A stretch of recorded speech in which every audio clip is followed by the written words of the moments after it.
C, B, A.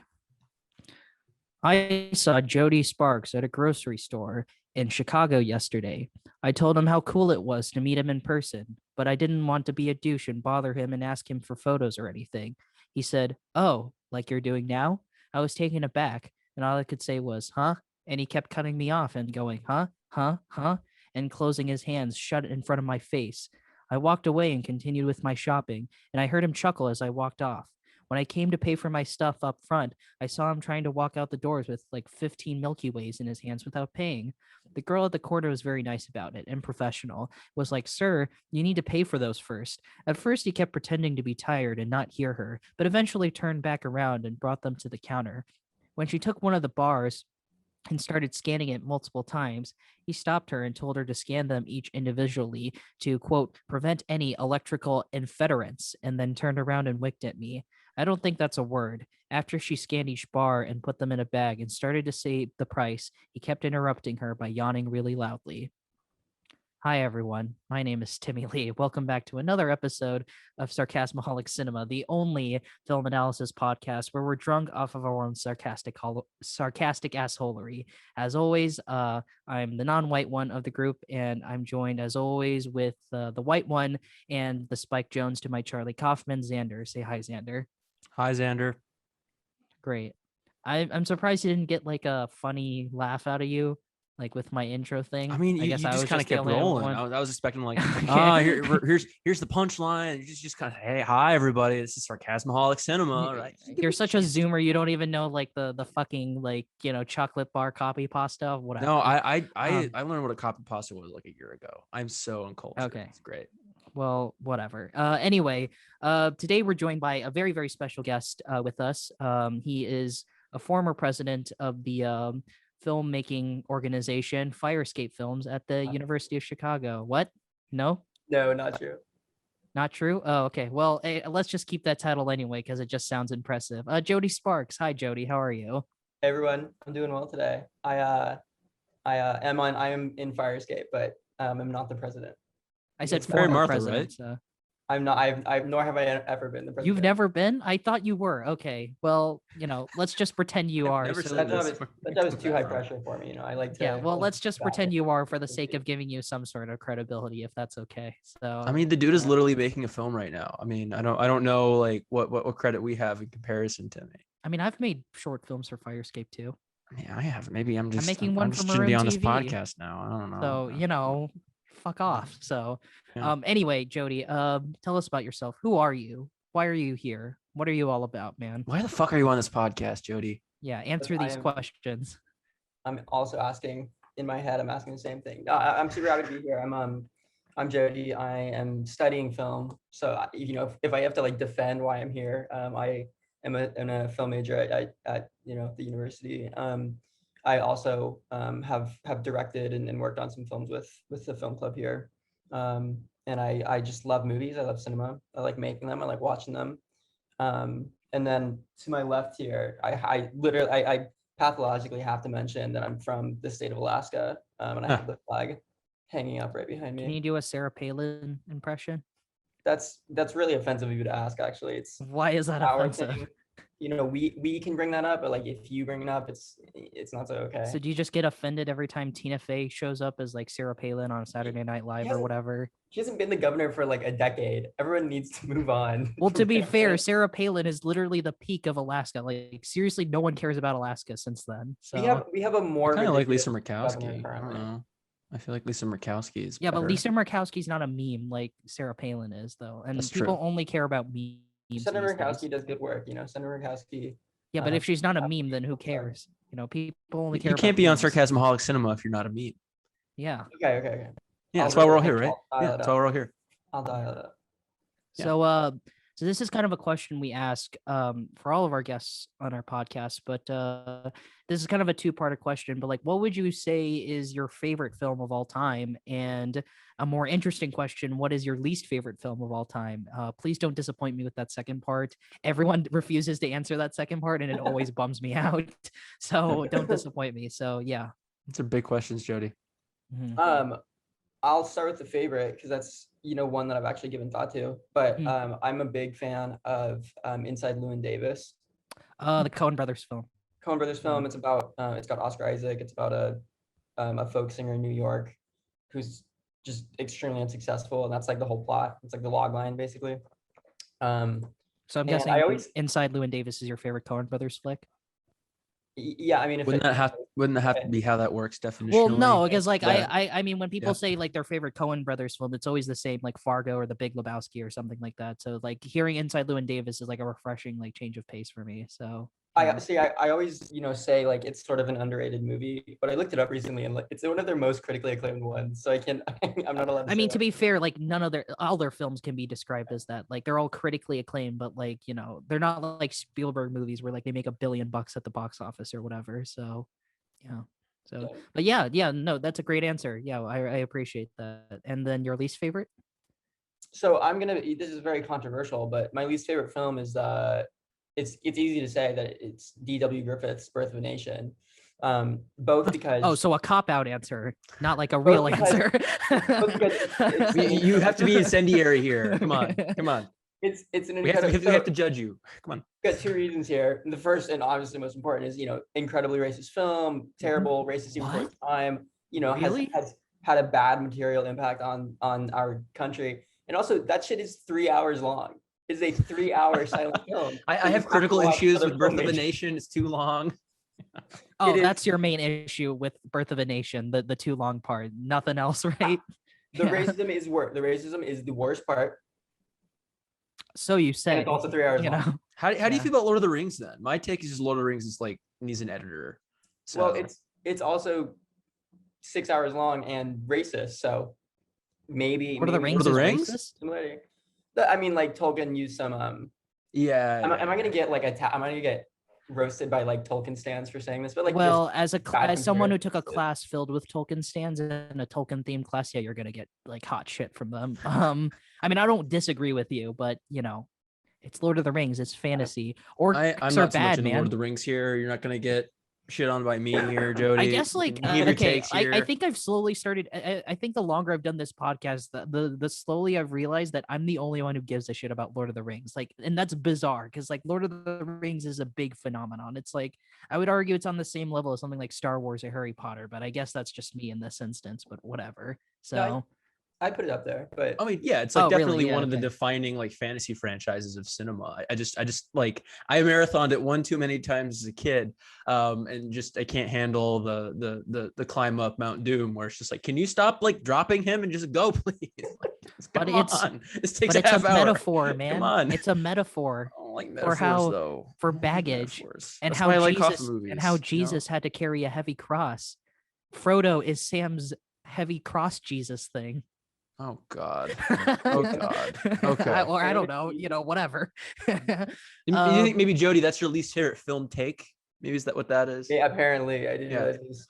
Well, okay, so not to like continue digressing on this, but like when I asked about like least favorite, I mean like that's not a bad pick. Like when I was joking about the cop out thing. It's just that like when I think of like least favorite, I thought you were gonna say something like The Last Airbender or like The Happening or Birdemic or something like that. But I guess like that's just me. I mean, it's like a different category of cop out. It's like a universally hated movie, but it's like legitimately bad, right? Everyone just hates Avatar because it's bad, but it's actually bad, right? It's also just everyone he was like a pioneer. Griffith was in terms of like a lot of film techniques, but it just wasn't. It's still not a good... It just happened to like the innovation in film techniques just happened to be associated with one of the most racist movies of all time, I guess is what you're saying. I think his other ones, which he has some that are less racist. I mean, it's easy to be less racist than Birth of a Nation, but it can only go down from there. So it was impossible to sit through, which I Why are you watching Birth of a Nation? Just for the history of it? So... Well, maybe it's because like a class thing, right? Because like I had to see The Birth of a Nation for like a film I haven't seen the movie. I've only seen clips of it on YouTube and people dunking on it, rightly. It was for class. Yeah. Okay. Yeah. Okay. That's cool. I mean, but that's like some of the big. I think Jody, you can agree with me on this because like I like have a lot of like I found some new favorites because of film class. Like I love Buster Keaton because of film class. So, but Buster Keaton is immaculate. No, I love him so much. Yeah. So. So yeah, so that's the end of my questions. Unless Sander, you have any other questions you'd like to ask Jody? Yeah, I guess Jody, why do you like film? Oh, I just really love when I see a succession of still images and then my brain converts it to moving images because it's going too fast. No, I love film. I was gonna say, what the fuck? Yeah. I love film because this is the answer I gave like the first day of like my first film class. It was like, why are you here? What are you majoring in film? And it's because like reading is really hard. And at least with a movie, you just have to sit there and like point yourself at the screen, you don't have to put the mental effort in of like reading the words. And so I kind of prefer that, but I just like really, the most democratic of media, we talk is. about the internet, but like film is just as accessible, right? You can just watch it. Yeah, it's not like books where it's like it's just a mountain of words like thrown at you, but it's not like art in the sense that like you're just looking at a still image. It's like it's a combination of best of both worlds combined into one awesome form of artistic medium. I guess you guys would agree with that. Yeah. I'll stay with that one. Yeah, that works. Yeah, as Timmy likes to say, reading is for nerds. Yeah, reading is for nerds. Which is to say, I read and play more video games. And I say this as a future author one day. Reading is for nerds. Go play. You're literally writing a fucking book, Timmy. Yeah. Yeah. Okay. Podcast is for jocks though. That's what movie podcasts are all about. This we're the film bros. We recommend movie for the bros. So yeah. All right. So normally on this podcast we kind of like talk about some like recent news events and stuff like that, but like we have like two incredibly ambitious and interpretable movies to get through, so we figured we should just cut that and just get straight right into the gravy train of things. So I think Jody's enough news for us, I guess so. Yeah. Jody is just that important in my fucking life where it's like, his presence alone, I'm already well informed about things. Yeah. So anyway, yeah. So let's just get into my recommendations. So I recommended a double feature of Charlie Kaufman flicks. The first being Adaptation and the second being Synecdoche, New York. Adaptation only written by Kaufman. It was directed by Spike Jonze.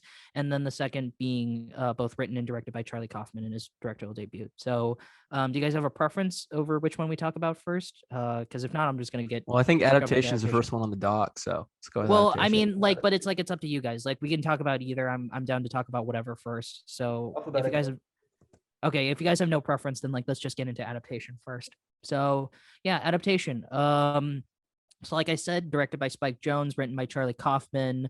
It's God, how do I? It's a doozy. Yeah. Spoilers, by the way. We're getting into spoilers for both. Again, we always get into spoilers, but feel like we always have to remind our audience before getting into it.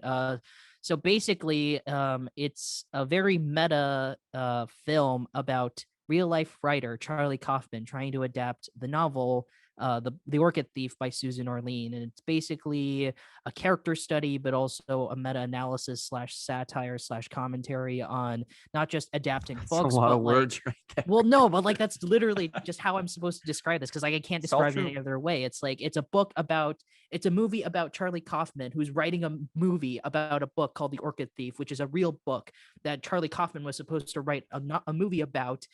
But he, instead of writing a movie about the Orchid Thief, he wrote a movie about him writing a movie about the Orchid Thief. And it's an exploration on not just his mind, but also, the themes of sort of adapting novels into film, the art of filmmaking and specifically screenwriting as a whole. And, and a playful exploration of the common tropes and themes of screenwriting and film. So I think that's the best way I can describe the plot, because we can't really get into more without spoilers. So, yeah, what'd you guys think? Jody, because you're our guest, we'd like to hear what you think first. I'll jump in. I found the first 2/3 of the movie not unwatchable, but not extremely intriguing. And then in the final third, I was in it. I was like, oh, this is good. The theme of the final third, I was like, okay, yeah, this is great. This is a way to, live your life. And that is why I think the movie, and I think that the movie is about how people like me are bad and bad for the movie industry, because I think that the takeaway is, if you didn't like the first 2/3 and you like the last third, you are the reason movies are bad today. And I'll elaborate on that later. Yeah, I guess I'll give a little bit more positive of a spin. I'm not a movie creator. I think the only one in this Zoom room who hasn't made a movie. Definitely intend to at some point. But I found the first 2/3 actually I think to be the most interesting. I feel like the last third, like I think we should go over like what mechanically happens in the plot at some point. But I feel like the first 2/3 when you get the most like the closest kind of engagement with like Charlie Kaufman, right? It's like you see scenes of like Nicolas Cage like jerking off, right, or like trying to like type, right, and getting really really frustrated and being by his brother Donald, and the kind of foil situation you have there. Like I feel like it's the least eventful, right? It's literally just like Nicolas Cage as Charlie Kaufman just kind of being in a place doing things, right? But as it slowly picks up steam and you kind of cuts between kind of Charlie Kaufman in the flashbacks to Chris Cooper and Meryl Streep's, right, as the characters in the story he's trying to adapt, right? And then the stories converge, right, in the third act, and like just like a thriller sequence, right, where they're like shooting out and they're trying to kill each other, right? Like I think it's really great. I think that this is definitely I don't want to spoil the Q&A, but I really really like this movie, and I think it's up there in Charlie Kaufman's kind of work. I think it's one of the most approachable, even though it's really meta. For me, the meta aspect I think enhanced all of the things that made it interesting. It didn't take me out of it. I'd be curious to hear like as a filmmaker, right? Like as filmmakers, like how y'all felt about that. Is what you're getting at there, Jody. But I just as a movie, I just really enjoyed it. It was really interesting. It was really original. It was really fun. It was really well performed. Yeah, it's all around. I liked it a lot. Yeah, I liked it a lot. So okay, I'm just gonna flat out say I think I'm more on Zander's side on this one. I know, right? Weird. I actually agree with Zander.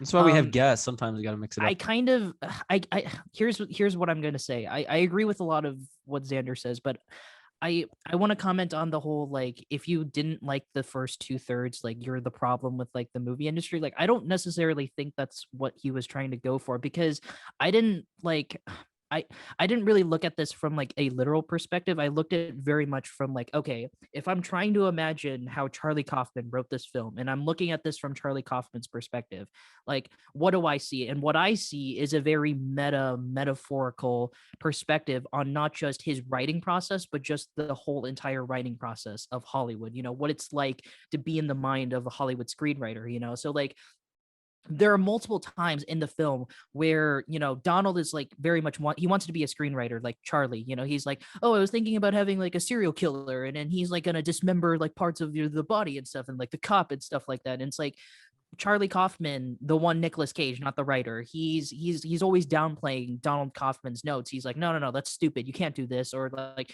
no, you're trying to be, if you want to be innovative, you got to do this. You can't do that. And like, he always dismisses this idea of like going to Brian Cox's like lectures and stuff like that. He's like, I'm my own guy. Like, I don't follow the rules. I'm going to make this epic film about flowers and stuff like that. And it's like, and then when you get to the last third, where it's like you have this literal manhunt where Chris Cooper and Meryl Streep are trying to hunt the two Nicolas Cages, where he goes to the Brian Cox lectures. He starts, that line where it's like, if the first 2/3 of your film suck ass, like you got to have a great third act to like hook your audience in at the last minute, so that you can really get them to say, oh wow. And it's like this entire movie is an entire like meta reflection of that, where it's like the first 2/3 of the film is Charlie Kaufman trying to make a Charlie Kaufman film. He's trying to make, that meta sort of like great film about flowers. And the last third becomes a conventional film. He starts opening up to Donald Kaufman. He starts saying, you know what, I'll be more open to this. I'll work with Donald. I kind of appreciate what Brian Cox is trying to say. And the last third isn't like sort of,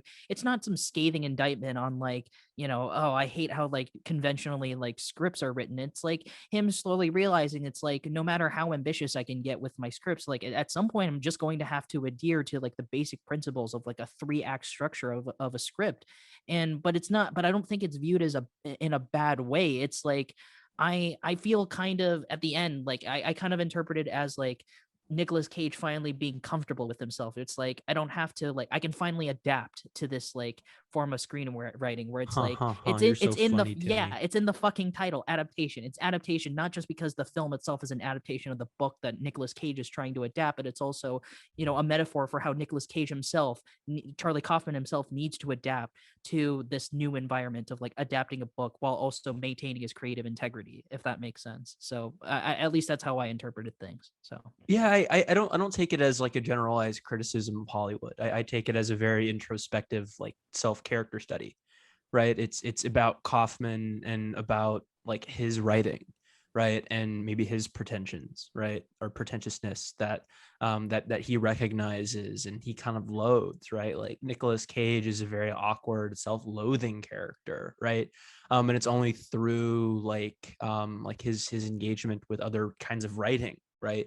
With Donald that he grows, right? That he grows in confidence and grows to kind of shed those just that like that artistic kind of myopia, right? Like it's got to be this way. It can't be like anything it's got to be new, right? It's about finding new experiences, and it's got to be utterly original, right? Like I think that at the end of the day, the movie doesn't, I feel like it doesn't say like, oh, screenwriting is bad, it's very insular and very elitist or snobbish, right? It's anyone can do it, right? yeah, if anything, it's sort of like a very praise democratic. for screenwriters, because like Charlie Kaufman is like kind of treated like shit. It's like, even though he wrote the film, you know, there's that scene where like he's on the set of Being John Malkovich, and like the actors are trying to kind of like just dismissing him. It's like, yeah, whatever, you know. It's like and like the pressure he's on, where it's like, you know, when he meets with Tilda Swinton's character like multiple times, she's always like, when am I going to see the script, you know, when are you going to hit the deadline and stuff like that. It's like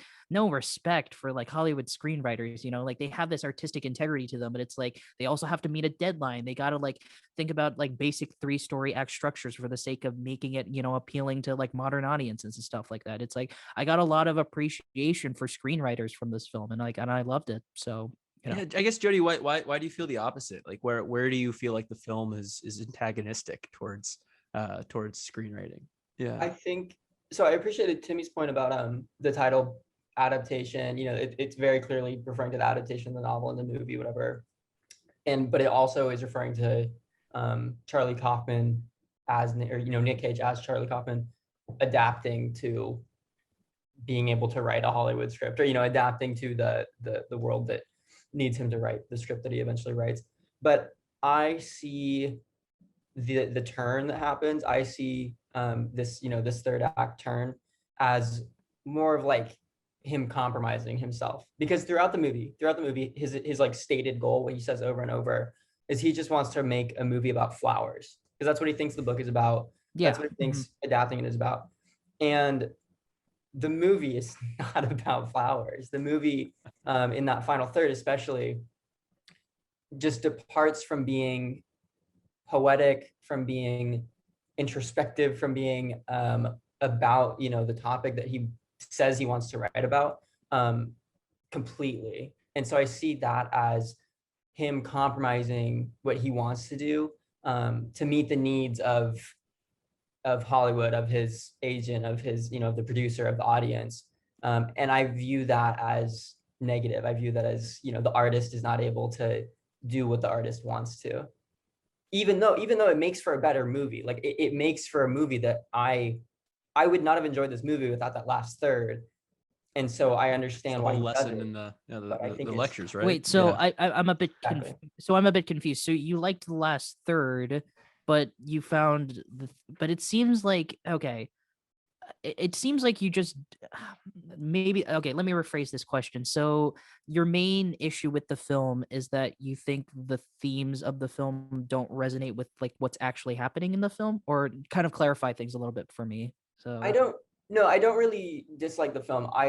What my reading of the film is, what I think its message is that if you are the person who found the first 2/3 boring, but were really excited about the final third, that you are the reason why like Charlie Kaufman is sad about his scripts. Like you are the reason why Charlie Kaufman can't. it's why he can't find work. It's why he's still Why he can't struggling. find work. Yeah. I mean, He like can't write what he wants to write. isn't the whole point of the movie that the fact that you enjoy the third act isn't doesn't it come down on that side? right? Like it's like Charlie Kaufman learns, right, through his interactions with Donald, like seeing his success through going to the lectures, that like it's okay, right, not to be utterly original and different and unique and awesome, right? Yeah, that's what I got out of. yeah, that's what I got out of it too. It's like he's the first 2/3 is him trying to be original, trying to be out there. Like the first 2/3, straight up, nothing happens in the film. It's just him literally both metaphorically and literally jerking around. It's just him dicking around because he has no idea how to adapt this book about fucking flowers. At least he thinks it's about flowers. So when the movie keeps going on, it starts being less about flowers, if at it's all about was obsession, about flowers. right? Yeah, it's more about obsession. It's about passion. It's about, our desire to like to find that perfect thing. Like there's that line where Meryl Streep and Chris Cooper, they're out in the swamp or whatever, and they find like the flower thing. And Meryl Streep's character just goes like, it's just a flower. It's like, it's a fucking flower. And it's like, and I think that's so like emblematic of what the movie's going for. It's like, even if Charlie Kaufman found that like that perfect movie about flowers, this ultimate artistic creation of the orchid thief, it probably won't give him any kind of satisfaction. He's like, I mean, I made my fucking movie about flowers, but whatever, and then that's why the last third becomes like, he starts being more comfortable with the idea. It's like, okay, I don't have to be entirely original. Like I can still have a traditional three act structure. It's like, it's Brian Cox says, it's like, I can still have that third act that really wows the audience and stuff like that. It has all of that. And the whole Donald saying, you are what you love, you get what the love that you give is the love that you get. It's like him finally coming to terms with himself as a writer. He doesn't have to be the guy who does some crazy wacky shit like being John Malkovich. He can still have that sense of like, he can still maintain creative and like artistic like integrity without having to like compromise himself for the sake of like being more mainstream, I guess is what I'm saying. So okay, here's the issue with that line that Donald Kaufman, this fictional character, this fake twin brother of Charlie that Nick Cage is also playing, he says, it's not who loves you that defines you, it's what you love that defines you. Am I getting that right? I think that's what he said. Yeah, it's maybe paraphrased, but he says that, and it's this very like beautiful moment. It's the the heart, the climactic heart. I don't know. And it's this like moral, and it's easily packaged, just one sentence long. You can take it out of you can take it out of the movie theater with you. But it's the opposite of what Charlie Kaufman is doing. He doesn't care. What he loves is the flowers. He wants to write a movie about flowers. That's what he loves. But I don't think he loves the flowers though. He's not letting it define him though. He's letting what he thinks the audience loves. He wants the audience to love him, and that's why he writes this, thriller third act. So he's letting who loves him define him instead of what he loves. If Charlie Kaufman just wants to write 3 acts of solipsistic, I'm writing this word on the page right now. He just wants to write the first 2/3 for the whole movie, but he can't because the movie wouldn't get made. Like that's my takeaway from that meeting with Brian Cox and what eventually happens in the film. So you think that the movie in giving in to the tropes, right, that Charlie Kaufman dislikes, that you see Donald Kaufman exploiting, is artistically inauthentic, right? You think that because of the fact that the last 30 minutes of the movie are just like a thriller-esque chase scene, right, where you have a few interesting moments like the interaction, the love quote, right? Like do you think that that's troubling, that you think it's inconsistent? Yeah, because Donald Kaufman, the fake twin brother, is writing this script, and it's like you said earlier, it's basically the movie Split, but it's awful, it's tropey, it doesn't make sense. It's this very like typical Hollywood movie, and he sends it to Charlie's agent, and Charlie's agent is like, "This is the best script I've read all year," and that's like a very funny moment. It's like this schlock, this terrible script, is loved by this industry type, and so the takeaway from that. We're supposed to think that's funny. We're supposed to be like, yeah, the script is terrible. It shouldn't be taken seriously. And then the final third of the movie turns into that script. The final third of the movie has a chase scene, has death, has guns. The Chris final Cooper third of the being movie, eaten by an alligator, eaten by an alligator, exactly. The final third of the movie is essentially the script, Donald has been writing, and it's the kind of writing that Charlie has been resisting the whole time. It's the kind of writing that Charlie has been trying to avoid the whole time.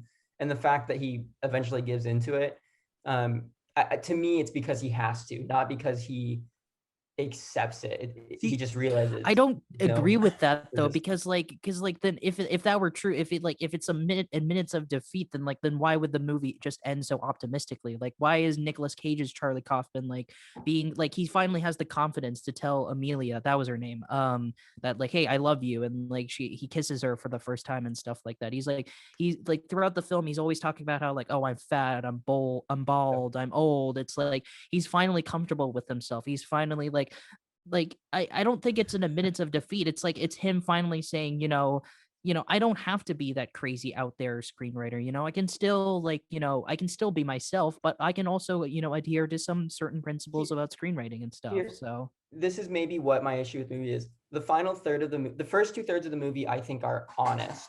I think they are truthful. The final third of the movie is entirely dishonest. It departs from the Orchid Thief. It's, everything that happens does not happen in the book. It's not a real thing that happened to Susan Orlean and the Chris Cooper character. And so that final scene where he, kisses his ex-girlfriend and admits his love, that's also a lie. That also, like, Charlie Kaufman did not come out of this movie like full of confidence and like ready to live life. His character in the movie did, because he's writing a Hollywood movie. But what other Charlie Kaufman movie has like a happy ending like that? See, I don't know. Like, I guess I question the whole premise of the criticism, because I think like Charlie Kaufman, you're not supposed to walk away from the film being like, oh, Charlie Kaufman as he was in the first 2 acts and kind of the kind of writing that he represents, right, and that he prefers, right, is actually the good kind of writing, right? I mean, I feel like the movie is saying like it's okay to like the Lethal Weapon 5, like 4 or 5. Like it's okay to like the Marvel movies, right? It's okay to just be a person who likes film and not be like utterly creative, like to I think it's our Charlie Kaufman like reflecting upon the kind of writing that he prefers, right? But in still telling people who don't like that kind of writing, it's okay, right? Like we all love film, right? Like we all love the thing that we love, which is film, right? yeah, And because exactly. we love film, that we're good, I don't know. I agree with that. And just like to add on to that, like, again, I'm going to keep referencing the whole like Donald Kaufman telling like Charlie, like you are what you love, you get back what you love, in return you get back and receive. And it's like, and it's kind of emblematic of that, like the whole, he was very much it's like what Zander said, it's okay to like, these conventional tropes. It's okay, to like shitty action movies and, Marvel movies and stuff like that, because in the end, we all love film. We all love the craft of filmmaking. It's just that, what differentiates the Kaufman brothers is that Charlie wants to go about it in a more artistic and creative way, while Donald is more or less like the symbol of like Hollywood schlock, Hollywood bullshit that keeps churning out and stuff like that. But it's like he's M. Night Shyamalan. I think that's M. Night Shyamalan. He's all the Marvel directors, whatever. It's like, but in the end, like they're both not that different from each other, because they love their craft. They love what they do. It's just that the Donald Kaufman's more open about that. He's more confident. He's a ladies' man. He has more hair than Charlie, because like he's able to exude that love to other people, if that makes sense. So the issue then for me, like, they are foils. You're kind of saying they represent 2 sides of screenwriting, right? Mm-hmm. Like Charlie Kaufman is Charlie Kaufman.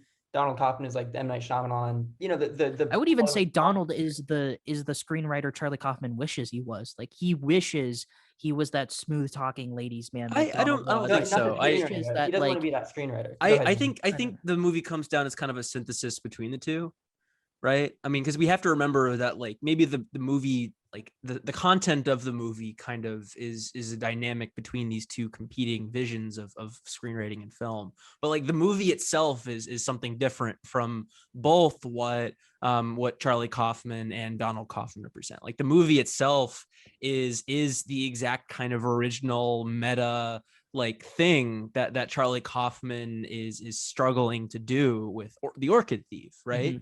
But it also possesses those elements of like the thriller, the act structure, the characters, right? That you like. It has woven through it like this subplot, this narrative with Susan Orlean and Chris Cooper's character, right? Like it's a little bit of both.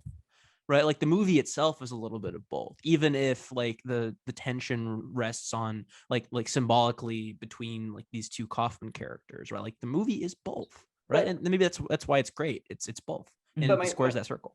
Yeah.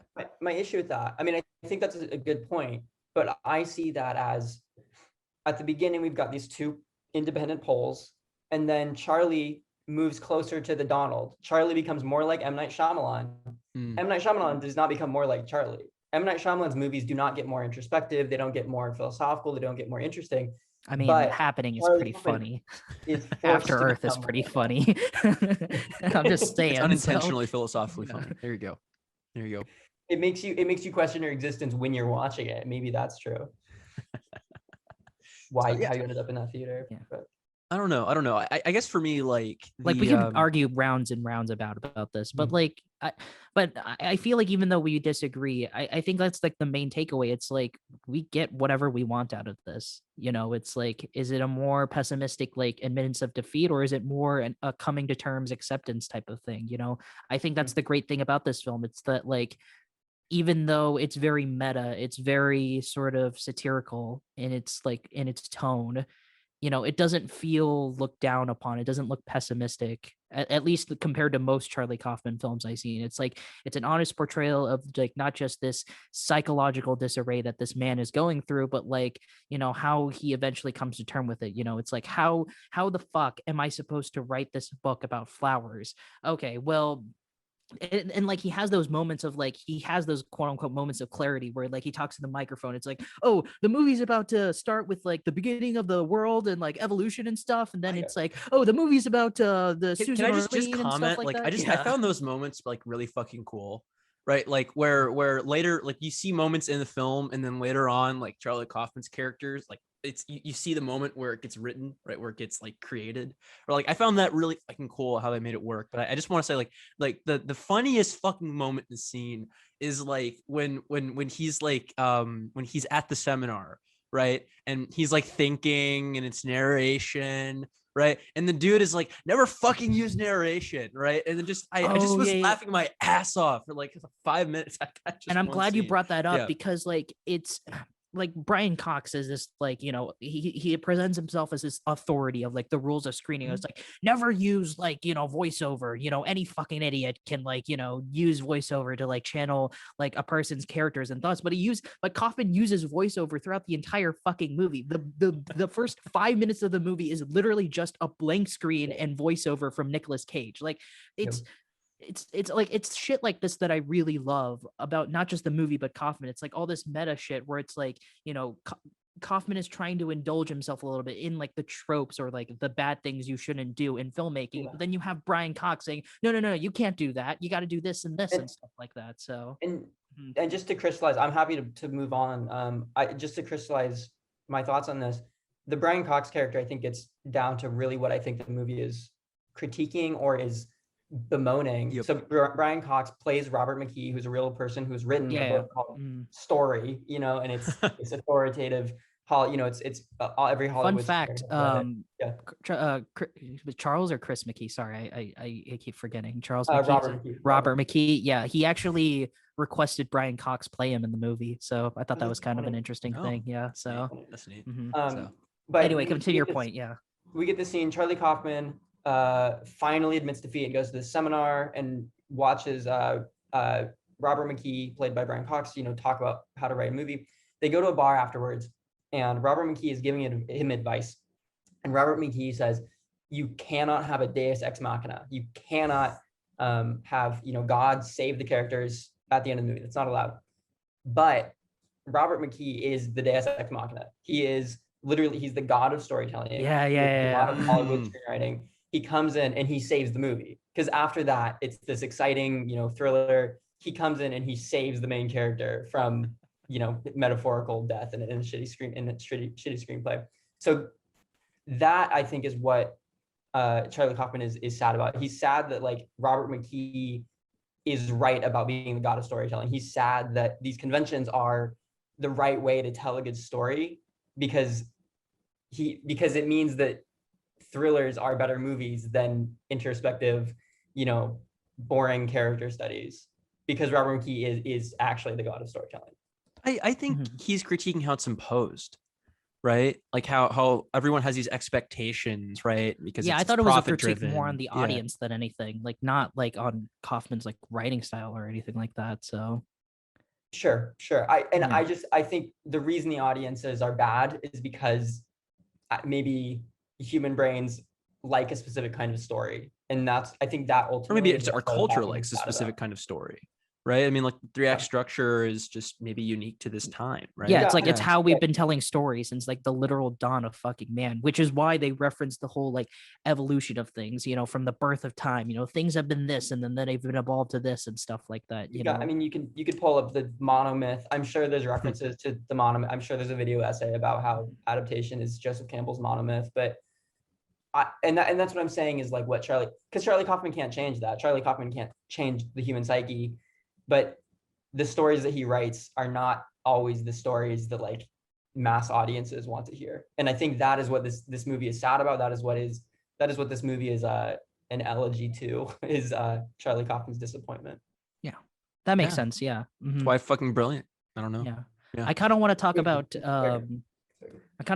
Chris Cooper and Meryl Streep for a little bit. If that's they're okay. characters in this movie. I thought Chris Cooper was. I mean, if we're just gonna talk about like performance for a second, like I thought Chris Cooper was fucking awesome in the movie. Like I think he might have given my favorite performance in the entire film. And this is like in the same movie where like Nicolas Cage plays two different versions of Charlie Kaufman. Like I thought Chris Cooper was awesome, but I think like I kind of want to know what you guys like think about his character, because like I feel like Meryl Streep's character is more obvious in what she is. It's like Meryl Streep's like Susan Orleans is like Charlie in the sense that like they're both obsessed with obsession. They're both like fixated on this one thing where and they can't seem to let themselves go about it. Like they keep digging themselves in this hole just like for the sake of like finding that thing that fulfills that passion. So like when Susan Orleans that scene where when Nicolas Cage is like jerking himself off, like he fantasizes about like it's great. He fantasizes about like fucking Meryl Streep's character or whatever. Like Meryl Streep kind of has that like same thing, except like she's fantasizing about Chris Cooper's character, John LaRoche, I think his name was. Like his like it's this like cycle of obsession and passion where like we have this thing that we're so fixated on, and like we do terrible things to ourselves for the sake of like finding and pursuing that passion, and it all starts with Chris Cooper's character. It all starts with him, if that makes sense. I don't know if you guys want to add anything to that. So yeah, I guess for me, like I found the B plot, right, to be, I guess, less interesting. With Chris Cooper? With Chris Cooper and Meryl Streep. I mean, you're right. I think the performances are great. I actually really like Meryl Streep in most of everything I think she's been in. I liked her in this movie a lot.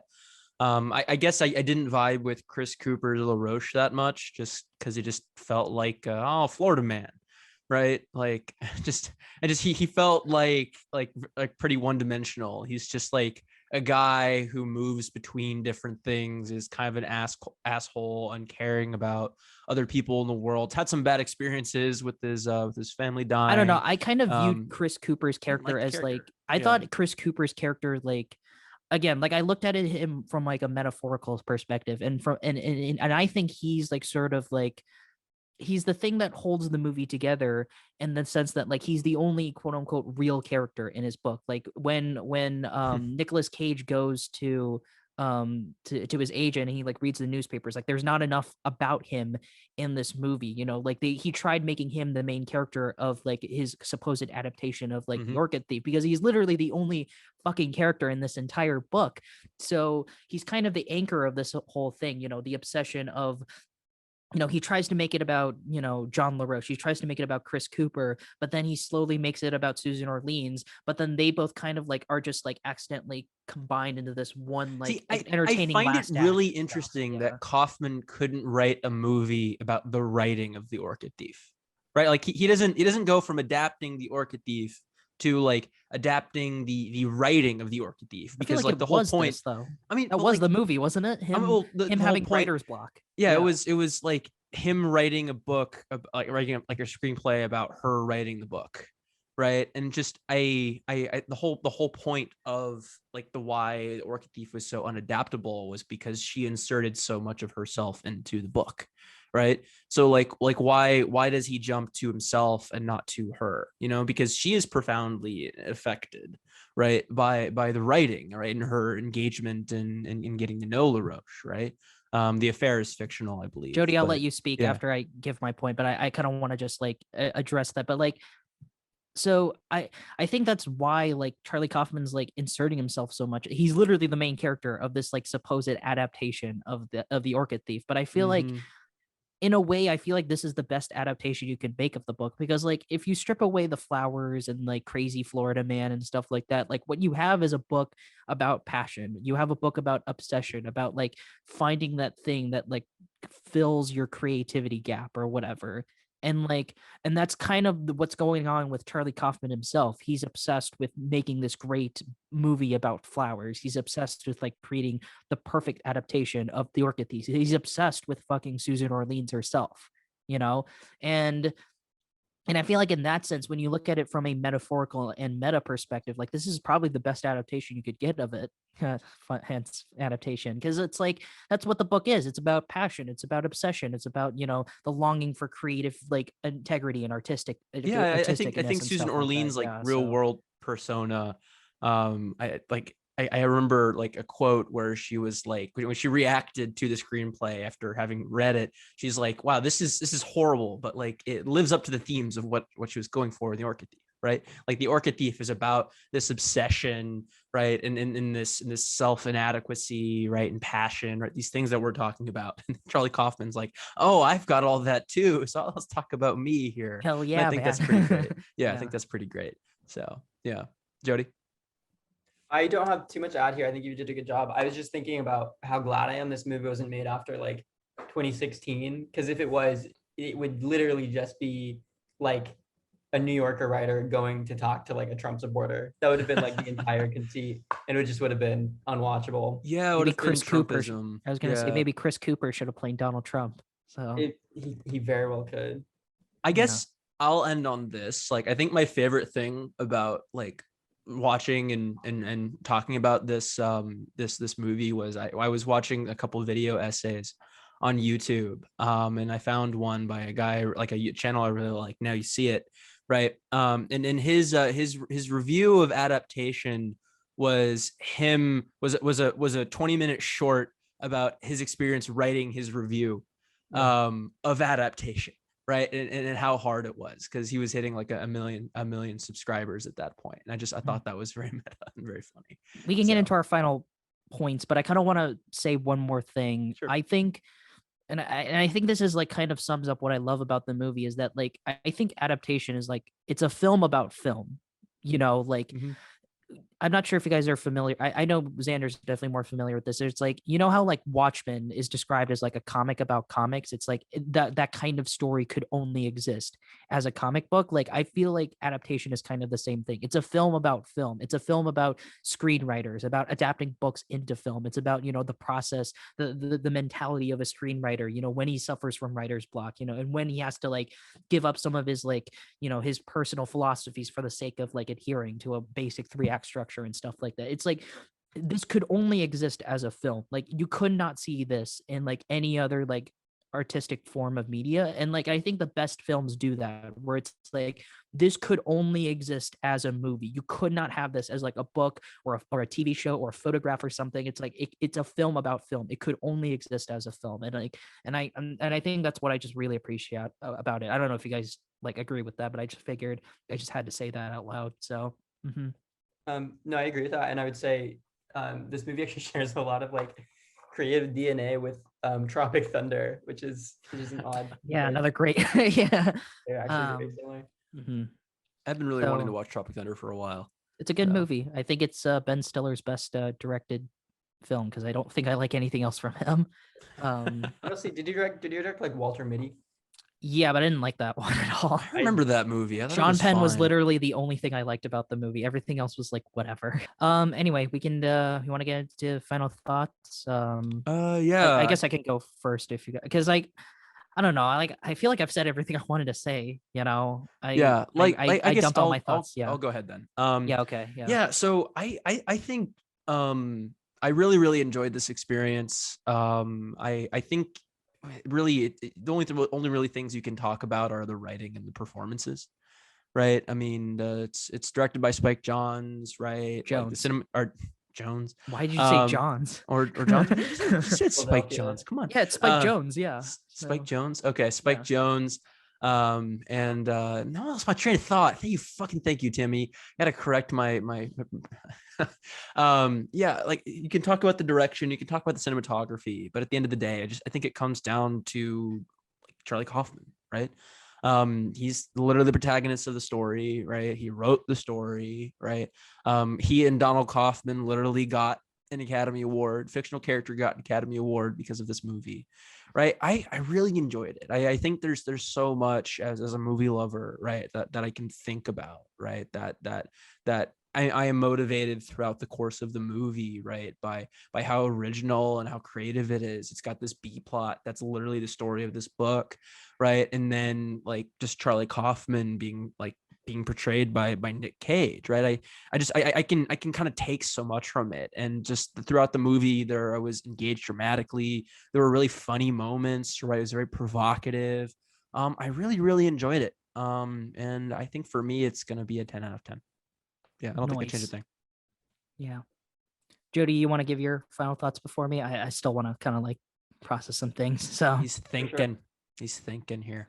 For yeah, sure. and if you want to give a score too, like that's what we normally do. You don't have to, but like if you Because of wanna do it, YMS, man. Damn it. and also for Letterbox because we have to kind of give those out anyway. So yeah. Let me check what my letterbox is, but I'll kind of start giving my final thoughts. I did like this movie. I enjoyed it. I kind of mentioned earlier how I think that final third is like dishonest or like less truthful than the first 2/3. And I say that because I like walked out of it. You know, It's the most fictional. It definitely most fictional, but also just like dishonest in like a negative way, in a way that like fiction movies aren't. Because I finished watching it and I felt like optimistic. I felt like good about life. I was like, yeah, like, you know, it's not who loves you that defines you. It's what you love. Like, yeah, that's right.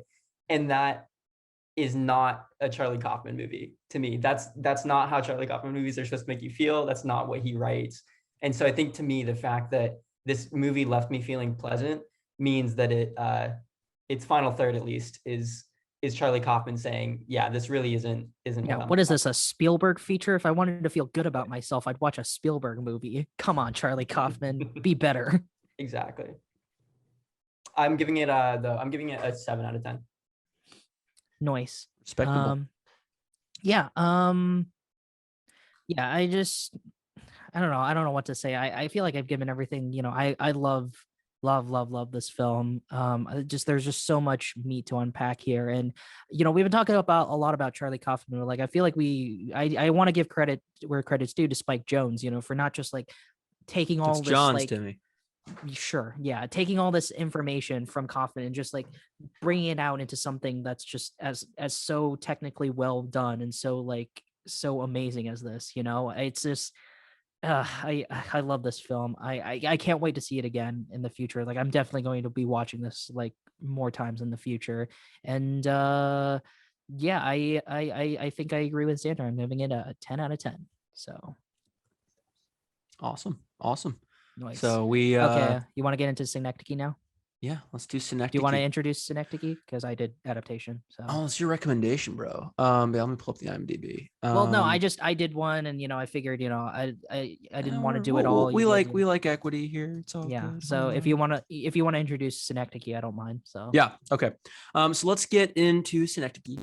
So this is another Charlie Kaufman movie, also written and directed by him. I think this is his only directed movie. No, this is directorial debut. Yes, his directorial debut. I think Spike Jonze was supposed to be aboard, but he went and decided to go direct Where the Wild Things Are, which is probably unfortunate. He's still involved as a producer, like he's credited as a producer, so like I'm sure he had some like creative say. He had some input, I'm sure. But so essentially, Synecdoche, New York is a 2008 movie starring Philip Seymour Hoffman. It's got a very, very large ensemble cast around him. Catherine Keener is in there, notably. It follows this character, Philip Seymour Hoffman, as Caden Cattard, who is a alienated, dissatisfied with life playwright who is married to another character, Adele, right, and has a daughter, Olive, right. Essentially, what happens in the movie is just a quick overview of the plot. Is this is going to be a doozy to explain? I probably won't even do it well enough. Is there a plot? Because I'm not sure. It's something. I don't know if this movie has a plot. It's something. But essentially, Caden is delusional, right? He feels like he's got a lot of pain and medical issues, constantly going to the doctor. And so eventually, Adele's character, Catherine Keener's character, Adele, leaves him and takes all of their 4-year-old daughter with them. With her to Germany. So what happens is that Philip Seymour Hoffman continues adapting a play. He adapts a version or a rendition of the Death of a Salesman, which is apparently really, really good and earns him a MacArthur Genius Grant, which he uses to put on like the largest, most real play in a giant warehouse in New York that throughout the film progressively grows to encompass the whole city, right? It's a metaphor theater for real life. Throughout that experience, he becomes progressively more disassociated with himself and with reality. He has a couple of affairs, ends up remarrying. He brings on Sammy Barnathan, Tom Noonan's character, who is also from Anomalisa, to play himself as the director of this play in this giant warehouse. So this explainer is confusing because the movie is fucking confusing. I don't mean to interrupt, but like I actually found it super funny that Tom Noonan was in this and Anomalisa, because like he more or less kind of represents the same kind of role, because like Tom Noonan in Synecdoche was just trying to be Philip Seymour Hoffman, while Tom Noonan in Anomalisa was just fucking everybody. Yeah, I found that funny. Kind of weird. Like I'd seen Anomalisa a couple times. Yeah, and then you have Tom Noonan, and I recognize his voice immediately, and I was like, what the fuck? Okay. Yeah, Jennifer Jason Leigh also in this one from Anomalisa. Yeah, great to see her. Yeah, she did it well. Yeah, so I guess I'll put my cards on the table. I really like this movie. I don't think as much as Adaptation, but I'll give it to Timmy, since he seems so enthusiastic to kind of kick us off here. Yeah, so I kind of, this is probably my fault, but I kind of came into this film with like hugely wild expectations. Like I've only heard fantastic things about the film, as a fan of YMS, like he has like 5 videos that like explains the genius behind this video. So I kind of came in with like certain expectations, and what I got was, I'm not entirely sure how to process the film. I'm not entirely sure how I feel about it. I will say this, I don't think it's bad. I know for sure I don't hate this film, because there's just, on a technical level, like there's just way too much like great shit about the film. Like I love the look of the film. I thought the set design, like the aesthetic of the film was like fucking phenomenal. On top of that, like the directing and cinematography, I really appreciated the editing of the film, writing as well.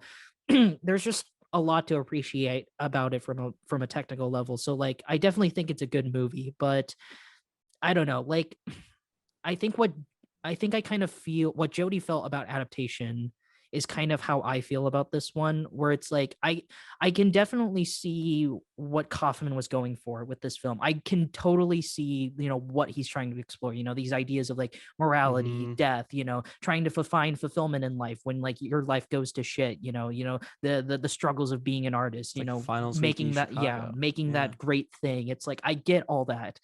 I just couldn't relate to what was going on. It's like I understand. I was very sympathetic, don't get me wrong, but it's just that like what I love about Charlie Kaufman's work is that like there was something about all of his films where like I can see myself in them, like I can resonate with them, I relate to them in some ways, but like I just didn't find that in this one. Like, and I will say this, I will rewatch this at some point in the future. Like, this is a film I'll definitely need to see at least like 2 or 3 more times to like get the full picture of. But like, I don't know. It's I guess this one just didn't do it for me as much as Adaptation, and I guess that might be my fault because I had like crazy like high expectations for the film. But Would you say they're great expectations?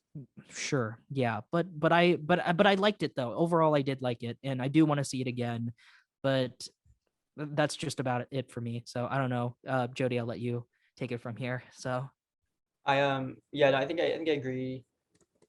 I would say I agree with something about like everything didn't fully come together for that kind of like transcendental, like, oh wow, that this experience is incredible. But I love almost every single like individual aspect of this. But it might be one of those cases of the sum of the parts not quite being more than the thing itself not being more than the sum of its parts. But still, it's still a great movie. It's a bit long. Very long. I And- think this might be his longest film, right? It's just 2 hours though. It's like 2 hours 4 minutes. But I thought It's- I feel like I'm thinking of ending things was shorter than this. But I don't know. I'm thinking of ending things felt like a lot longer. well, than this so movie. but speaking of I'm thinking of ending things, so God. I'm going to say something a bit controversial, and you guys are free to disagree with me if you will. The Synecdoche reminded me a lot like I'm thinking of ending things, and I'm thinking of ending things first, so I kind of had this in mind. I was very surprised how similar they were. Like they both explored these ideas of like morality, death, like loneliness, depression, finding fulfillment in your life, even though your life has gone to shit. It's like both characters have these like ideas of like, I've wasted my life. There's nothing left for me to look forward to. I'm just like a rotten, decaying corpse that's just like barely holding on. It's like, I felt like I'm thinking of ending things like better communicated these points than Synecdoche. Like I felt like Synecdoche was kind of in over its head. It was a bit too ambitious in the sense that like it was tackling all these themes, but it's like, oh, it's going to be huge and epic. It's going to be like we're going to recreate all of New York in this warehouse, and like it's going to follow this dude, and then like he's going to follow his relationships with this girl and then this girl and then this girl. It's like I just thought that like I'm thinking of ending things was more tightly paced. It was more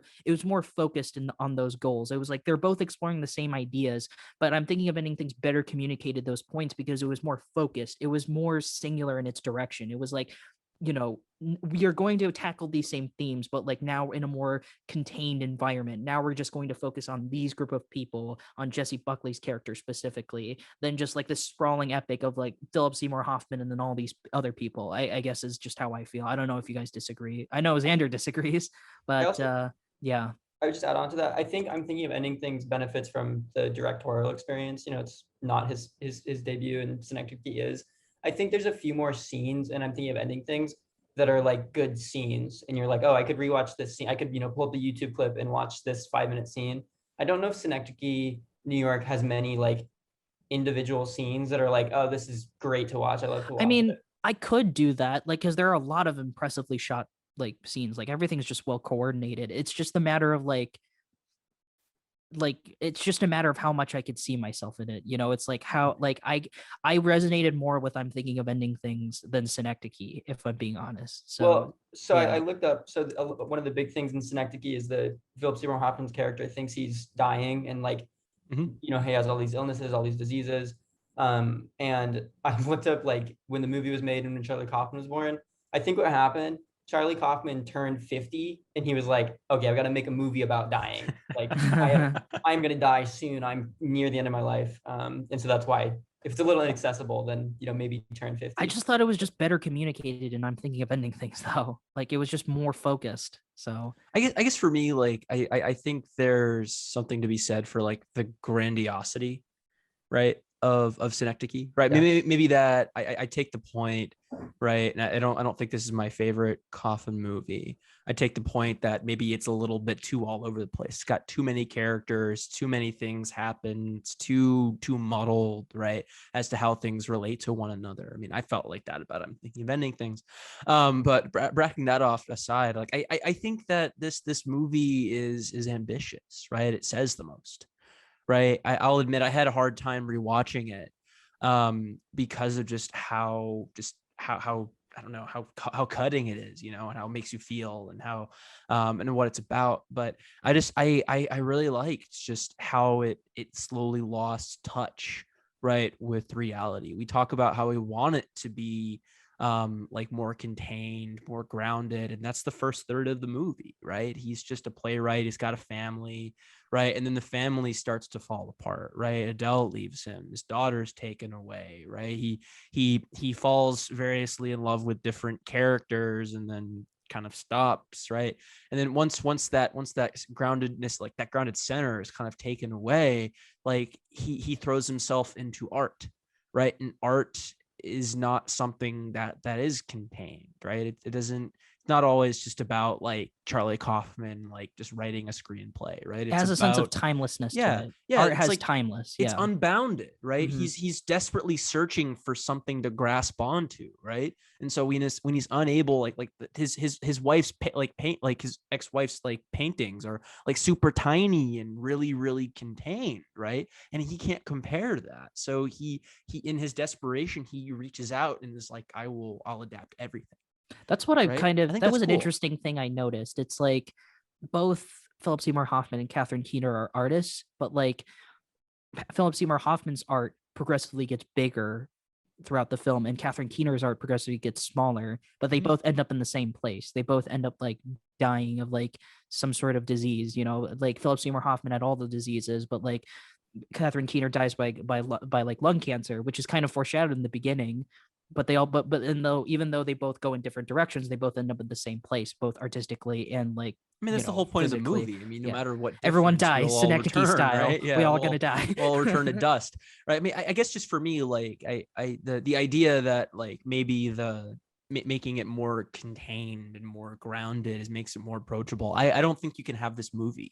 You know, I don't think this movie can be about what it is, right? If it's not that abstract and that hard to grasp onto, you know, like I feel like it loses some of itself and some of its power if it becomes just about like Philip Seymour Hoffman adapting like or creating another rendition of Death of a Salesman. You I know, don't see like why it couldn't be that though. Like there was nothing about the film that like if it was more contained, it was like more focused on like Philip Seymour Hoffman's character. Like I don't understand. Like well, I mean, I the feel whole like they could have point. communicated that same point I without. don't know. I mean, the whole point is like theater escapes the bounds of the stage, right? And you are an actor, right, in your own story, right? And like that literally happens in the diegetic story going on, right? Like he casts actors playing himself, other major people in his life who leave, right, as a way to like hold on to them when he's unable to in the course of real reality. You know, I don't know. I mean, maybe like that this is me being artistic pretentious snob, but I think that's interesting to me. So I don't know. Yeah, I don't know. So I really don't. Yeah, I really don't. So here's another thought I had, and you guys can agree with me if you want, but I feel like this film, because like when it came out, it was very divisive. Like you either loved this or you fucking hated it. Like Roger Ebert like said, like not only loved it, he said like this is the one of the best films of the decade or whatever. He was like, you got to see this movie. Then you have other critics like Mark Kermode, like he was famously saying like this didn't do much for me. I wanted to ask, do you guys think this film would have been better received or at least better communicated if Spike Jonze stayed on as director? Because I kind of want to say yes, because if you look at Kaufman's other films, you know, before Synecdoche, you know, Being John Malkovich, Adaptation, like I am comfortable calling those like Charlie Kaufman films because his personality is like bursting through the script, like bursting through the characters and like, you know, the weird, wacky concepts in those films.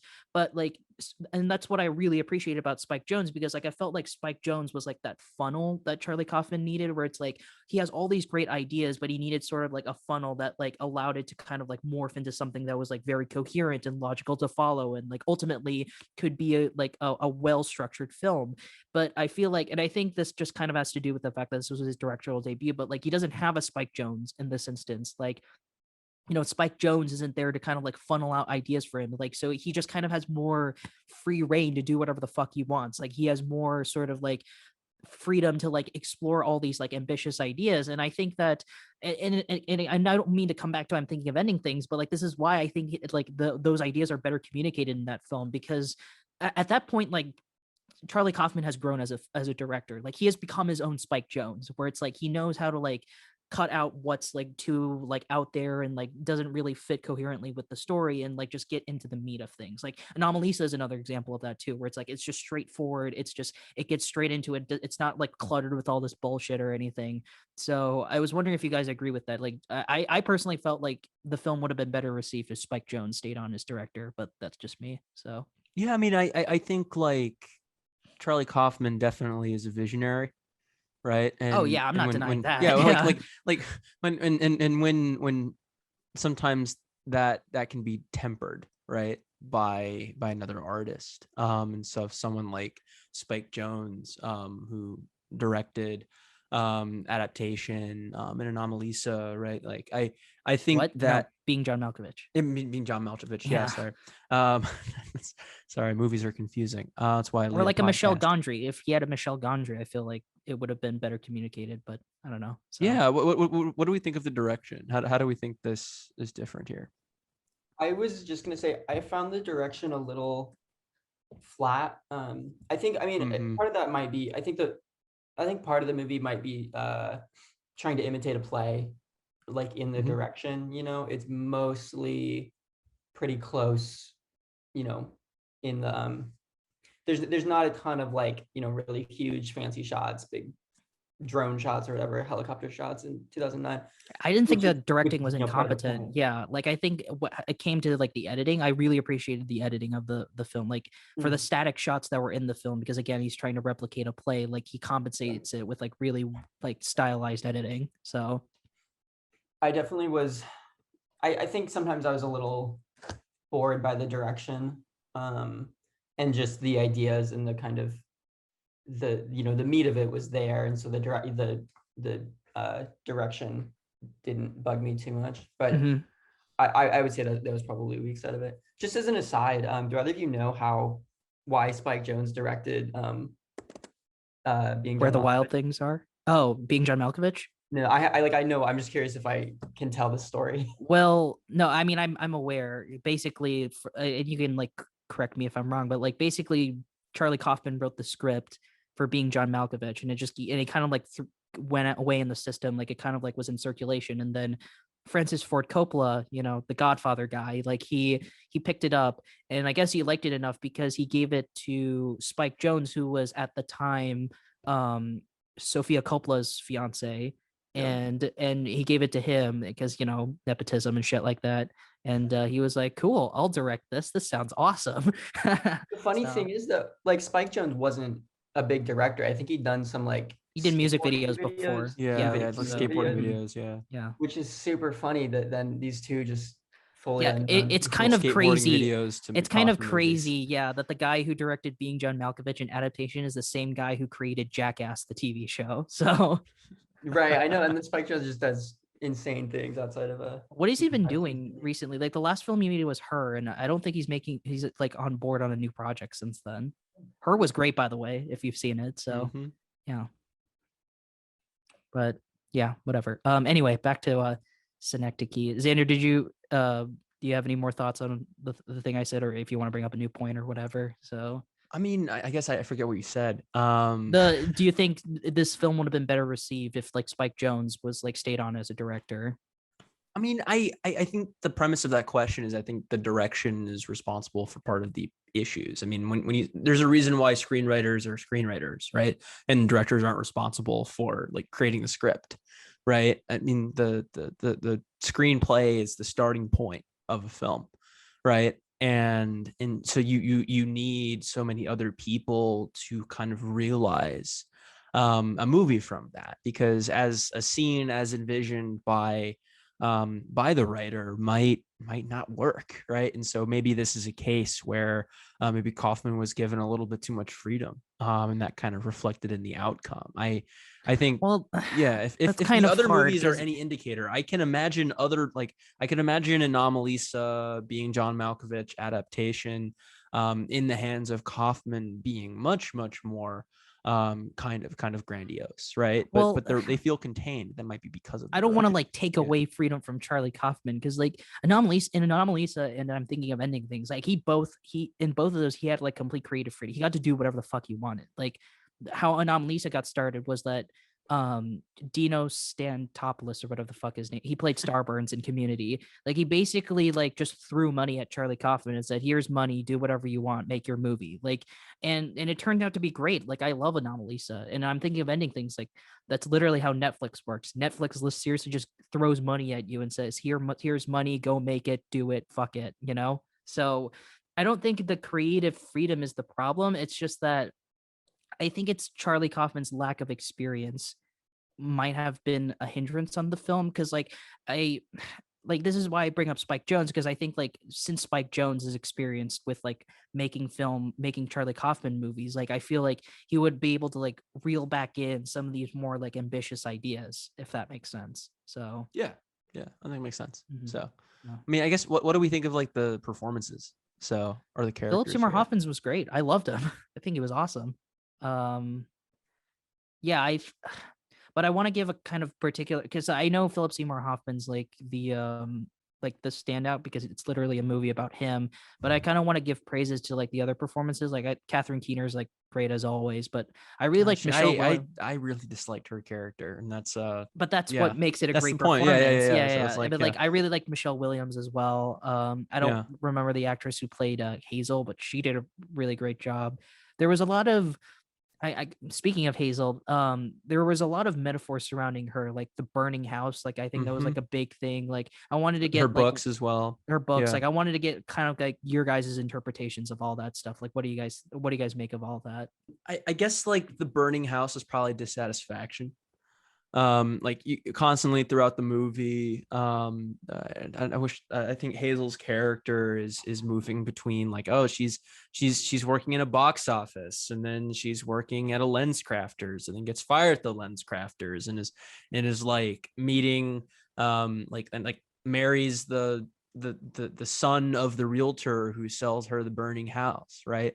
And then she dies because of the smoke, right, from that burning house. Like I think it's dissatisfaction, right? I think it's that just, I don't know, like not discomfort with life leading you to make choices like try to cheat on someone with Philip Seymour Hoffman's character, right? Like go marry this guy Derek and have like really Christian kids, even though that's not your jam. You know, there's nothing wrong with that, but she complains about it in the movie. And I get the sense that she wanted to be an actress. She really likes the books that she's reading and wishes she could write, or wishes she could be a playwright, you know, but never makes those choices because of a lack of confidence, or because she just is insecure, right?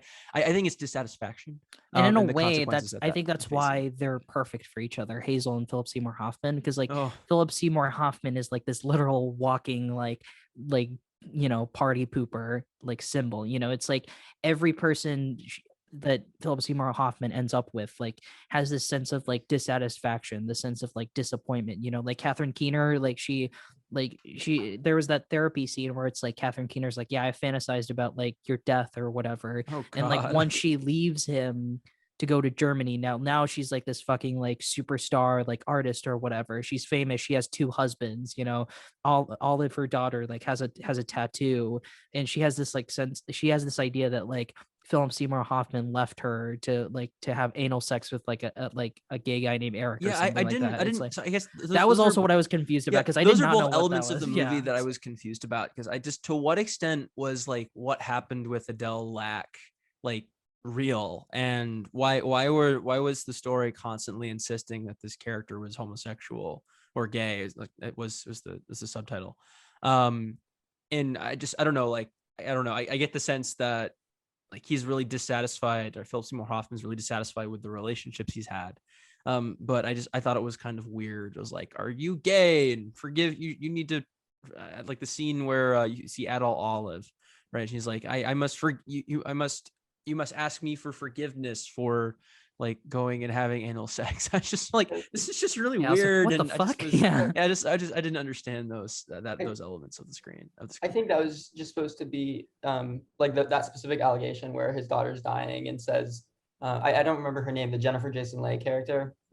I think Marta, Maria. I don't Maria, yeah. So Maria, just to show how much she had manipulated his daughter and like how much she was able to turn her against him. I think that, but then more specifically the gay thing, and he says at one point like he thinks he would be better as a woman, or like there's some things about he wishes he was born a woman or something like that. That's why like the picnic motif like keeps coming up like every now and then. The right, whole, like, and then he lived life as a right. So there's definitely some interesting like gender questions there, and about just like how aware Charlie Kaufman is of those things. But to me, it's just the character struggling with like masculinity, and I think Charlie Kaufman's struggling with masculinity and all of the expectations that come along with it of like I associate masculinity with like leading, I think, or like being decisive. Yeah, his wife is more successful, being like a tough guy, macho man. Yeah. And there's still obviously tropes of his wife is more successful than him, like and masculinity forcing him to like internalize that as a bad thing, even though like he could be happy with it, like he could just live. I mean, that being said, like I don't know, Adele didn't go to the opening night of his play. It's just like they're already in opposite like directions, like already in different wavelengths, and like I'm glad you brought up like the sexual identity like aspect of it, because like when he brings that up, it kind of reminded me of like Cameron Diaz's character from Being John Malkovich, where it's like and Being John Malkovich, like she was like having these moments of like sexual identity crisis, because like when she goes inside John Malkovich's head, like she has these like moments of like, oh, like it turns out I'm trans, like I identify as a man and stuff like that. And it was like I kind of got those similar vibes from this one. It's I don't know, it's like, and this is still brings up my frustration with the film. It's like what was great about how, like that specific theme in Being John Malkovich is that it fit the story. It was like, it was well contained. It's like, it was her defining character. But in this, it was just like an added thing that they like added did Synecdoche, New York need to comment about gender? Like, I didn't think this was this film. It's like when you brought up the toxic masculinity, like I seriously did not think about that until you brought it up, where it's like, oh, I guess there's just an extra thing I have to think about now,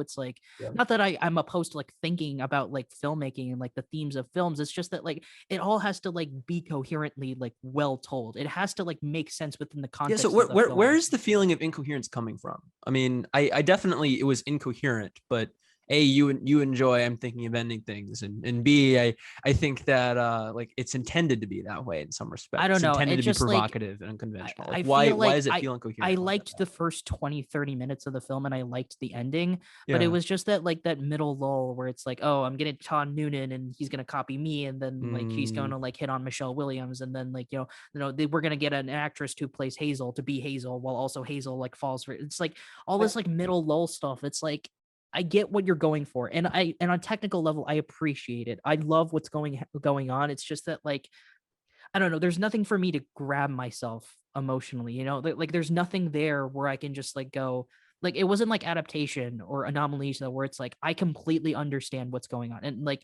and I feel for that, I have an emotional connection to those things, and it's like this one just like didn't do that for me. But again, like it might change in a future rewatch, but like from what I saw, it's just like, I don't know, it just didn't resonate with me. Like it just couldn't connect with me the same way the other Kaufman films does, but whatever. So I think to some degree the all of the character swapping, and he has a director, he has people playing himself, then he plays other people.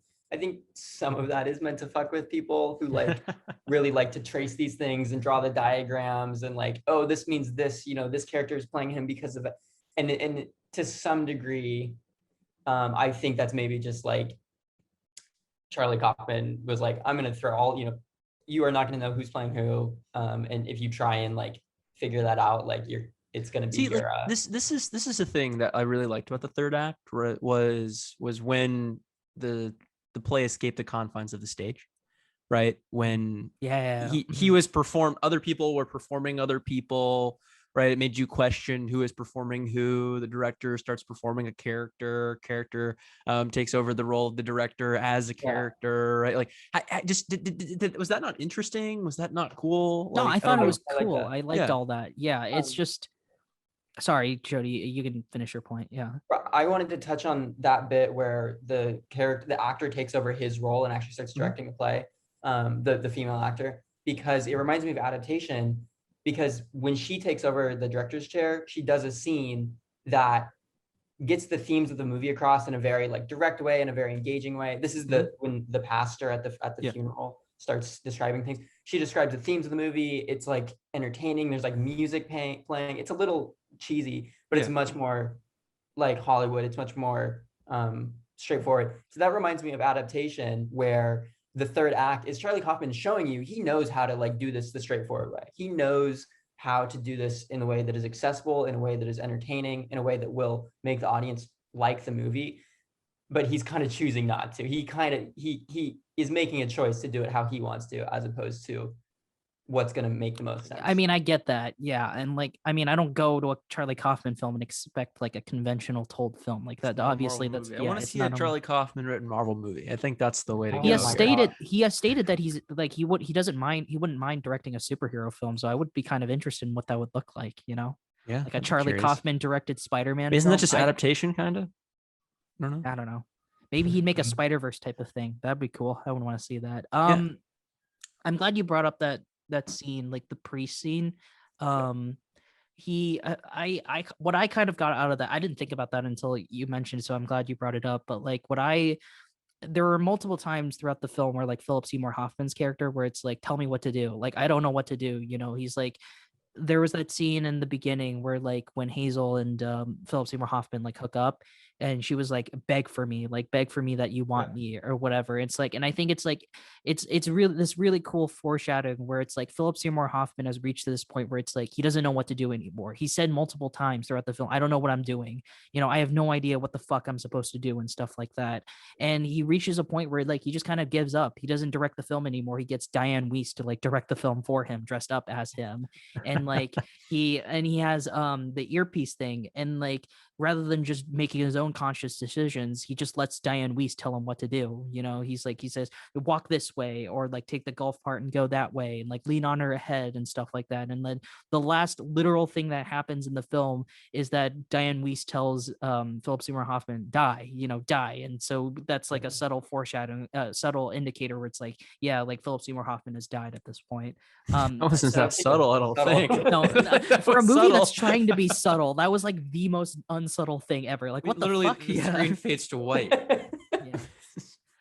So I was kind of confused. So was the dead thing just part of the play? Like, no, I think he just actually died and he was delusional. Okay. So, I didn't think it was like a part of Diane Weiss' like new direction or something. I remember the Wikipedia page mentioned that having that like third person auditory, like, I don't know, like narration is a marker of like schizophrenia.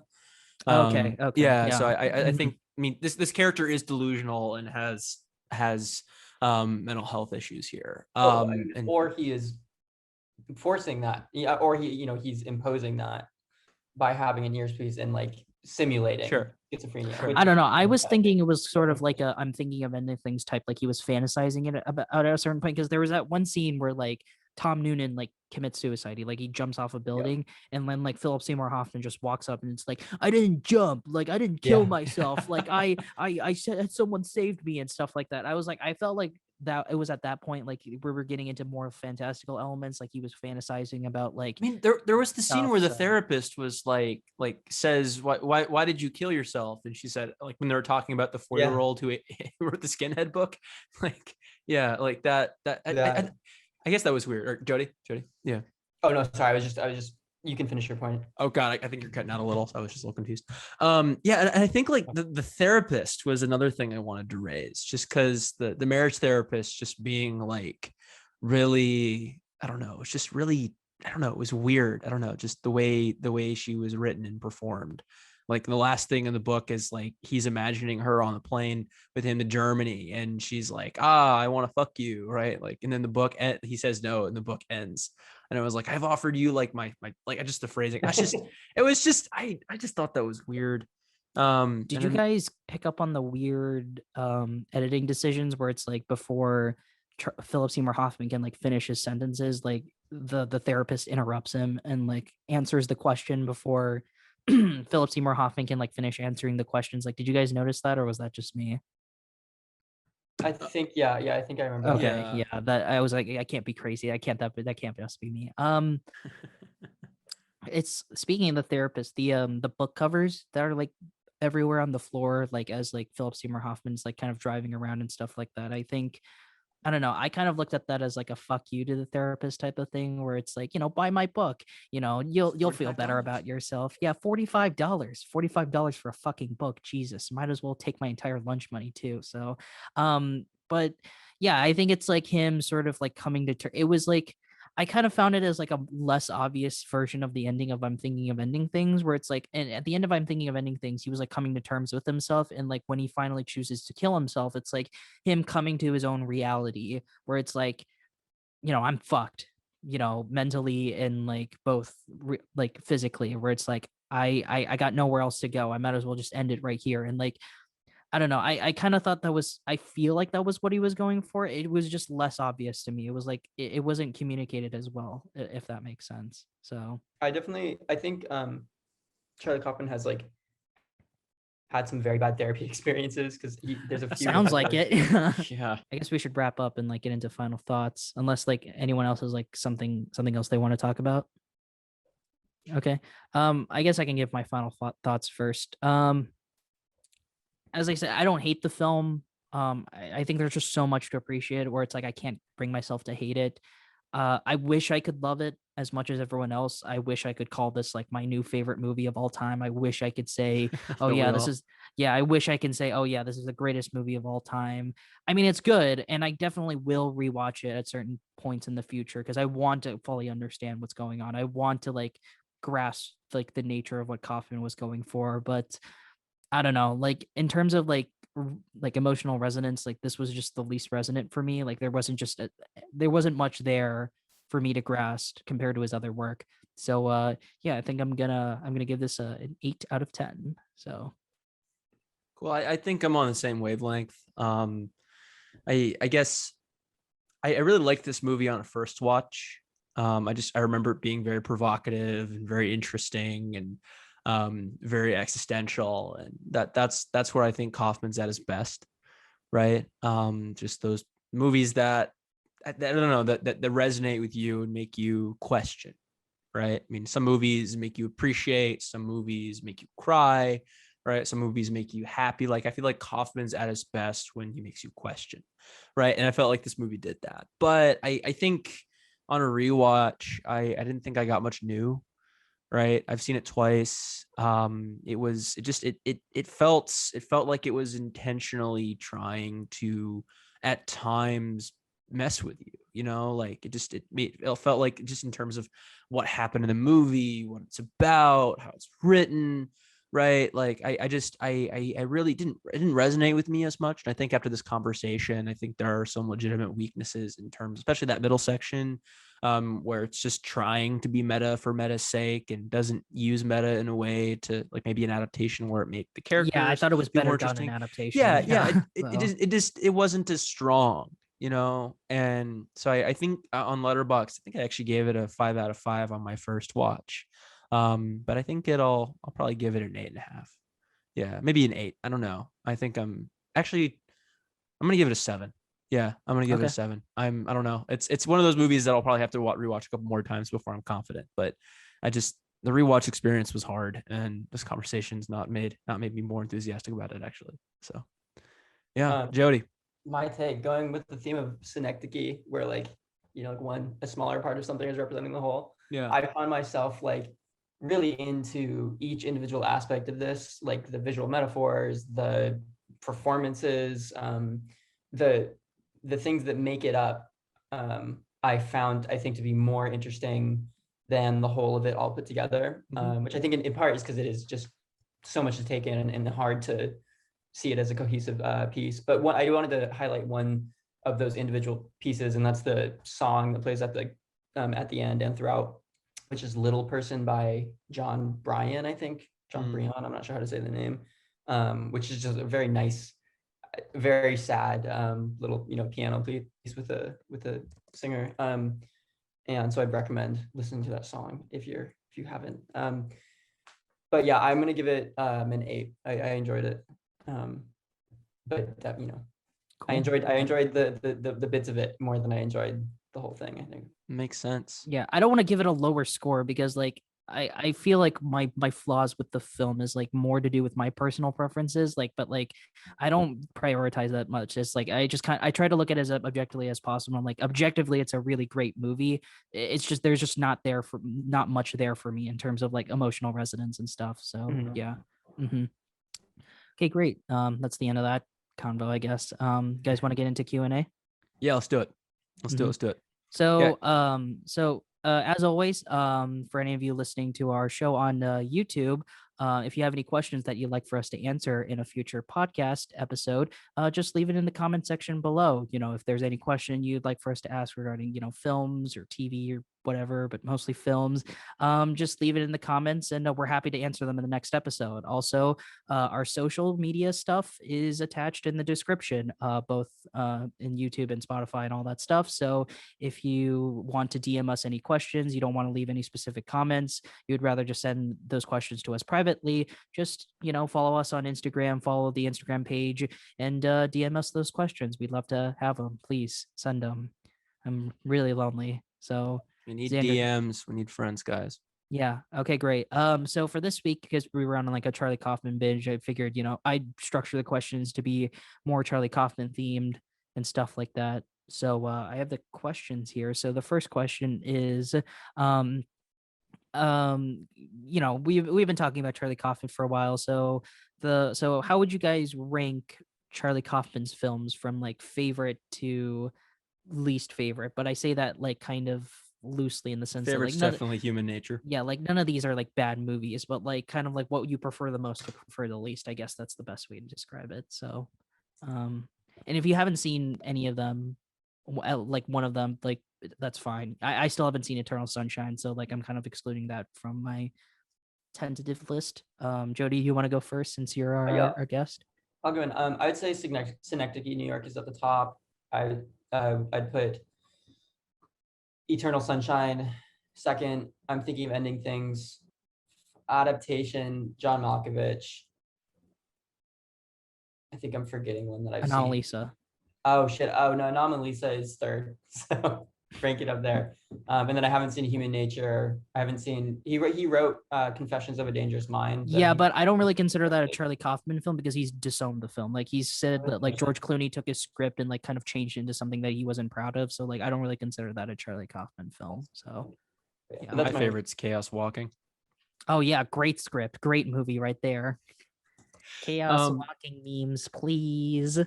Yeah, I think I'm pretty similar in my preference ordering. I think for me, my favorite is probably Anomalisa. I don't know, just that movie is very resonant. So I don't know, just about dissatisfaction with life. And probably number 2 is Adaptation. Adaptation was just cool, man. I mean, it was I think it was really well done. I really maybe there's some questions that we talked about what it means artistically, but I loved the self-referentiality of it, loved the performances. It was really engaging. I really liked it a lot all around. And I think third is probably a tie between Eternal Sunshine and Being John Malkovich. I don't remember Eternal Sunshine super well. It's been a couple years since I've seen it, but I think both movies are really, really have to do with like the self and are kind of dark, by the end. And I've been told Jim Carrey's great in the movie. Yeah, he's great. He's great. I really loved one of his best performances, definitely. And I think for me, I haven't seen Human Nature either. I've not seen Confessions of a Dangerous Mind, but then I think it will probably be Synecdoche last. So I don't know. I think maybe my opinions changed throughout this, but I don't know. Rewatching it was a difficult experience, and I don't know. I'm kind of grasping, looking for things that I really, really enjoyed about it compared to these other great movies. So yeah, my list is kind of similar. I have Adaptation as my current favorite Charlie Kaufman film. I got so much out of that, and I mean, as someone who hopes to be a writer one day, that's just kind of, I felt that was the most resonant for me. Then I'm thinking of Ending Things is probably my second favorite Charlie Kaufman film. I love it. I think it's just better communicated than Synecdoche, but I don't know. Who knows? Maybe I'll change my mind in a future rewatch. Third, Anomalisa. I'm a sucker for great animation, and Charlie Kaufman just knows how to make a great animated film, and it just happens to have all the greatness of a Charlie Kaufman flick as well. Yeah. So, I mean, claymation, stop motion animation, it's all kind of more or less a blending of the same thing. What else I still haven't seen Eternal Sunshine, so I can't comment on that, but then it'll probably go Being John Malkovich, great quirky comedy type of thing. And then last would probably be Synecdoche. I mean, I think it's a great film, but just there wasn't anything for me there in terms of emotional. Have you mentioned resonance. I'm Thinking of Ending Things? Yeah, I said second. Yeah. Yeah, I don't think I mentioned it. So whoops. Yeah, I guess you just didn't like it that much. And again, I haven't seen Human Nature, but I don't really intend on seeing it. And Confessions of a Dangerous Spy, I don't really consider that a Charlie Kaufman film, to be honest. So I don't have any intentions on seeing that either. So unless you recommend it and force me to watch it. So maybe we'll just do a Charlie Kaufman completer episode here in the next couple of weeks. I don't know. All right, that's our rankings. Yeah. Okay. Next question. Seeing as you guys are on this Charlie Kaufman discussion train, I was wondering if you guys would recommend other writers or directors who have a similar vibe or style to that of Kaufman. I think I seeing as I really like Charlie Kaufman, I think I'm going to go with Christopher Nolan here. I don't know.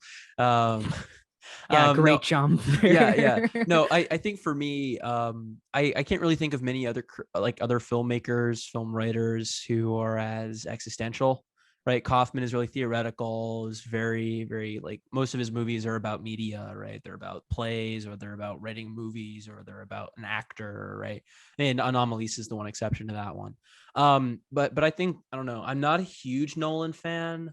But if you do like Kaufman and you haven't seen a couple of Nolan's like less mainstreamy ones like Memento, I think you might appreciate it a little bit more. He's like a more action oriented version of Charlie Kaufman. I guess that would be the best way to describe him. We need him and like Charlie Kaufman to team up to direct a superhero movie. Nice. I guess my answer to this, I guess I would personally say Paul Thomas Anderson. Not in their style. Like they're both stylistically very different artists, but I think they both tackle the same idea about like finding purpose in one's life, finding the deeper meaning in like things when like life is just so shitty and full of like, like uneventful. Yeah. It's like, like I think I guess I would say Charlie Kaufman's more pessimistic about that, where it's like, when his characters are finding these deeper meanings about themselves, like they usually go through very bizarre, very strenuous, depressing, emotional journeys. And like, not to say that none of that is in Paul Thomas Anderson, but I would say he's more optimistic about certain things. Like I would consider the ending to Boogie Nights very optimistic. Like it's his films are kind of like these people searching deeper meanings and purposes for their lives, whether it's like what's the purpose of someone who's a porn star or like a religious cult leader or crazy tycoon oil manager guy. It's like all of his movies are like explorations of like purpose of life type of things, the same way Kaufman would be. So like I guess my recommendation would be like if you like Kaufman, you'll probably like Paul Thomas Anderson. So because I pretty much like Kaufman, I don't think I dislike a single Paul Thomas Anderson film. I like pretty much everything he's made. So Nice. My answers are going to be so there's a few Coen Brothers movies that I think feel kind of Kaufman-esque. I watched A Serious Man and Burn After Reading. Burn After Reading has John Malkovich, so maybe I'm just conflating that. Because I was gonna say, like, it's very strange. Burn After Reading, it's like it's a very dark comedy. Like, it's type very of thing. dark. It's very Yeah. But in terms of, I also wanted to recommend. There's a Netflix series that it's a sketch comedy show, which feels out of whack with Kaufman. But I think you should leave with Tim Robinson. It has a similar. I've heard of this. Yeah. I definitely watched it. It's really good, but it's got sort of a similar, like, it's a little surreal. There's a lot of the humor is just like, you know, the straight man in the skit, the one who, you know, is rational and normal, kind of bending in and out of also being crazy, which I think is sort of happens in Kaufman movies. But I'd recommend watching that if you want some lighter, you know, humor and you like these movies. Okay, cool. Yeah, sounds good. I guess that's the end of our Q&A. So I think Zander, it's your turn for our next episode, right? Yeah. So I think our next episode, I'll be recommending the 2021 comedy special by Bo Burnham, Bo Burnham Inside. So I have to say, this is probably you've been trying to get me to watch this for a while, and I guess I've just avoided it because it's my favorite thing I've seen this year. I think it's like endlessly clever. It really resonates with the moment, right? It's really funny. The music's great. I've been listening to the soundtrack for like weeks now. I just cinematography, the editing, like it's I think it's starring, written. I'm looking at the IMDb credits. It's I'm sure he did music, everything, cinematography, film, and acting and writing and directing are all Bo Burnham, right? So I think it was just excellent. And I'm really, I guess like I can kind of go in expecting some nice camera work, because like I really liked the cinematography in 8th grade, which was Bo Burnham's directorial debut. So nice. So yeah, I really liked him in Promising Young Woman. So, which is not a movie I know you were big on. But I was gonna say I disagree very much. I liked him a lot in Promising Young Woman, and then my sister gave me this recommendation, so I was like, all right, I'll check it out. I want an easy thing, and I just was blown away. So I'm looking forward to a great conversation. Cool, great. So next week, we're going to be watching Bo Burnham's Inside. So if you don't want to be spoiled for Inside, make sure you check it out before we discuss it next episode. You literally have no excuse. It's on Netflix. And I'm pretty sure every single person on the planet has a Netflix account, so you have no excuse to watch it. We'll be going into spoilers in our next episode, so make sure you check it out before we talk about it. So all right, well, so, thanks, Jody. do you have anything to plug, anything to shout out or anything like that or whatever? Or if you go to the school we go to and you like making movies, you should join Fire Escape Films, because we make movies. Nice, shameless propaganda. I love it. So, all right. Great. Well, that's it, I guess. Yeah. So, Timmy, you want outro? Okay. Bye-bye.